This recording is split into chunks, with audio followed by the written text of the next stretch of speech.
உங்கள் திருமண வாழ்வில் நல்லவை நடக்க வேண்டுமா? அதற்காக சில பழமையான நம்பிக்கைகளை இன்று வரை பெண்கள் பின்பற்றுகிறார்கள். அவை என்னவென்று இந்த குறுங்கானாளியில் பார்ப்போம்.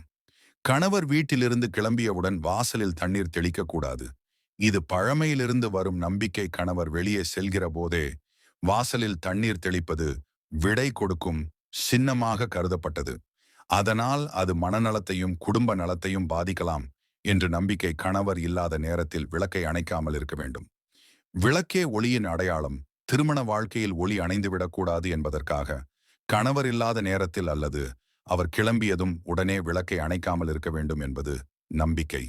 காலில் தங்க கொலுசு அணியக்கூடாது. காலில் அணியும் பொருட்கள் பாதாளத்திற்கு என்று கருதப்படும்.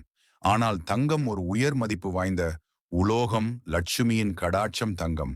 அதனை காலில் அணிவது அவமதிப்பாக கருதப்படும் என்பது நம்பிக்கை. இடுப்பு பகுதியின் கீழே தங்கம் அணியக்கூடாது. இதுவும் அதே காரணம். தங்கத்தை உயர்ந்த இடங்களில், அதாவது காதில் கழுத்தில் அணிவதுதான் பாரம்பரியமாக சொல்லப்படுகிறது. மஞ்சள், குங்குமம், பூ, வளையல் யாரும் கொடுத்தாலும் வேண்டாம் என்று சொன்னால் அது திருமண உறவை நிராகரிப்பதாக அர்த்தம். கொல்லப்படும் மாலை நேரத்தில் வெற்றிலை அல்லது துளசியையோ கிள்ளக்கூடாது. மாலை நேரம் துளசி தேவியை வணங்கும் நேரம். அந்த நேரத்தில் அதன் இலைகளை கிள்ளவது அவமதிப்பாக கருதப்படுகிறது. சாமிக்கு படைக்கும் பூக்களை முகரக்கூடாது. பூவின் வாசனை சுத்தமயமானது. அந்த வாசனையை ஒருவர் முகர்ந்து விட்டால் அதில் புனிதத்தன்மை குறையும் என்று நம்பப்படுகிறது. அதனால் சாமிக்கு அர்ப்பணிக்கும் பூவை முகராமல் வைக்க வேண்டும். நீங்கள் இது போன்ற நம்பிக்கைகளை பின்பற்றுகிறீர்களா?